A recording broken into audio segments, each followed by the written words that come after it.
Morning மக்கா, எல்லாரும் எப்படி இருக்கீங்க? என்னோட நைட் ஸ்டடி vlog பார்க்கலாமா? நேத்திக்கு பார்த்தீங்கன்னா காலையில ஒரு 10:40க்கு எல்லாமே குருநாத் சார் வந்து ஜியோகிராஃபி ரிவிஷன் வீடியோ ஷேர் பண்ணிட்டாங்க. குருநாத் சாரோட ஜியோகிராஃபி வார் ரிவிஷன் பார்த்தீங்கன்னா நேத்திக்கு ஈவினிங்கே நான் கம்ப்ளீட் பண்ணிட்டேன் பார்த்துக்கோங்க. அதுல ஃபுல்லாவே 10th ஸ்டாண்டர்ட் எல்லாமே கவர் பண்ணிட்டாங்க. 6th to 9th ரிவிஷனுக்கு பார்த்தீங்கன்னா அவங்க வந்து பிடிஎஃப் மேக் பண்ணி கொடுத்திருந்தாங்க. அந்த பிடிஎஃப் ரெஃபர் பண்ணாலே போதும் அப்படின்னு சொல்லிட்டு ஷேர் பண்ணியிருந்தாங்க. இப்போ நான் நைட் ஸ்டடிக்கு பார்த்தீங்கன்னா 6th to 9th தான் ரிவைஸ் பண்ணிக்கிட்டு இருக்கேன் ஜியோகிராஃபில. அது எப்படின்னு பார்த்தீங்கன்னா அவங்களோட சேனல் பிளேலிஸ்ட்ல நீங்க போய் செக் பண்ணி பார்த்தீங்கன்னா ஃபயர் ரிவிஷன் அப்படின்னு ஒன்று கொடுத்துருப்பாங்க.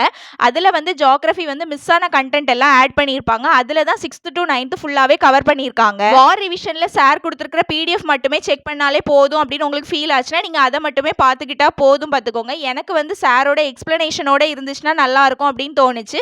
அதனால பார்த்தீங்கன்னா ஃபயர் ரிவிஷன் பேஸ் பண்ணி நான் 6th to 9thமே ஜியோகிராஃபில கம்ப்ளீட் பண்ணிட்டேன் நேத்திக்கு நைட்டு. ஜியோகிராஃபி ரிவிஷன் நோட்ஸ் பார்த்தீங்கன்னா நான் எல்லாமே வந்து எடுக்கல பார்த்துக்கோங்க. ஒரு சில பாயிண்ட்ஸ் தான் நான் நோட் பண்ணி வச்சிருக்கேன். அதில் பார்த்தீங்கன்னா யூனிவர்ஸ் ரிலேட்டடாக கொஞ்சம் கண்டென்ட் வந்து நான் நோட் பண்ணி வச்சிருக்கேன். மற்றபடி நான் பெரிய அளவுக்கு நோட்ஸ் எடுக்கல பார்த்துக்கோங்க. இப்போ 6th to 9thலையுமே எல்லாமே நான் நோட்ஸ் எடுக்கல. எனக்கு தெரியாத சில பாயிண்ட்ஸை மட்டும் நான் நோட் பண்ணி வச்சுக்கிட்டேன். Tamil plus maths revision sir வந்து கொடுக்க போறதாட்டு நேத்திக்கே போஸ்ட்ல வந்து கொடுத்துட்டாங்க பார்த்துக்கோங்க. அதனால முடிஞ்ச அளவுக்கு சீக்கிரமாட்டு எல்லாமே ரிவைஸ் பண்ணி முடிச்சிருங்க. இது வரைக்கும் ரிவைஸ் பண்ணாம வச்சிருக்கவங்க. என்னோட நெக்ஸ்ட் பிளானும் அதுதான் பார்த்துக்கோங்க. எவ்வளோ சீக்கிரமா வந்து பாலிட்டி டு ஜியோகிராஃபி ரீரிவைஸ் பண்ண முடியுதோ அவ்வளோ தூரத்துக்கு பண்ணி முடிச்சிடணும் பார்த்துக்கோங்க. ஏன்னு பார்த்தீங்கன்னா நமக்கு தமிழ் மேக்ஸ் கொடுத்துட்டாங்கன்னா இதை திருப்பி பார்க்கறதுக்கான டைம் அவ்வளோவா கிடைக்காது.